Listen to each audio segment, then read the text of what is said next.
অন্যান্য দিন মিঠাই বাসে ওঠে সকাল 10:30টায়, তবে বড়দের পরীক্ষা চলার জন্য এখন সকাল 11:05 ও বাসে উঠছে। তাই আমি হাতে আধ ঘন্টা সময় পাচ্ছি, মানে অনেকটা সময় পাচ্ছি। গুছিয়ে গাছিয়ে যা রান্না করেছি তাই দিয়ে ওকে খেতে দেবো। প্রথমে এটা পালং শাকের তরকারি, আলু দিয়ে করেছি। আলাদা করে পালং শাক আর আলুটা সেদ্ধ করে পালং শাকের জলটা ফেলে সামান্য তেলের মধ্যে একটু বেশি করে রসুন থেতো করে দিয়ে শুকনো লঙ্কা ফোড়নে দিয়ে মাখো মাখো করে নামিয়েছি। দুর্দান্ত হয়েছিল খেতে।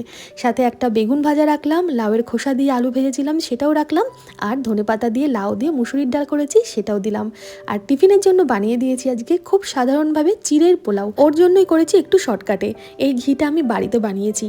কাঁচা দুধের যে কাঁচা সরটা থাকে, ফ্রিজে রাখলে যে সরটা জমে যায়, সেই সর তুলে এই ঘিটা করেছি। আবার সর জমলে আপনাদের সাথে এই ঘিয়ের রেসিপিটা শেয়ার করব।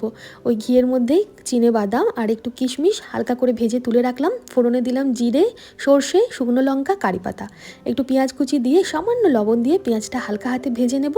খুব বেশি ভাজবো না। হালকা নরম হয়ে গেলে দিয়ে দেবো আগে থেকে ধুয়ে জল ঝরিয়ে রাখা চিড়েগুলো, সাথে বাদাম আর কিশমিশ ভাজা দিয়ে সামান্য লবণ দিয়ে নাড়াচাড়া করে নামাবো। এই সবটা পোলাও দেবো না, অর্ধেকটা দিলাম ওকে। আর এই ঝরঝরে পোলাওটা খেতেও বেশ পছন্দই করে। সাথে 3 টুকরো শশা দিলাম। আর এই সতীমা মিষ্টান্ন ভাণ্ডারের যে মিষ্টির প্যাকেটে হরেক রকম মিষ্টি দেখছেন, এর একটা গল্প আছে, পরের দিন আপনাদের শোনাবো। একটা জয়নগরের মোয়ার সাথে আজকের এই টিফিন আইডিয়া আপনাদের কেমন লাগলো অবশ্যই কমেন্ট করে জানাবেন। ভালো লাগলে লাইক শেয়ার করতে ভুলবেন না। ধন্যবাদ।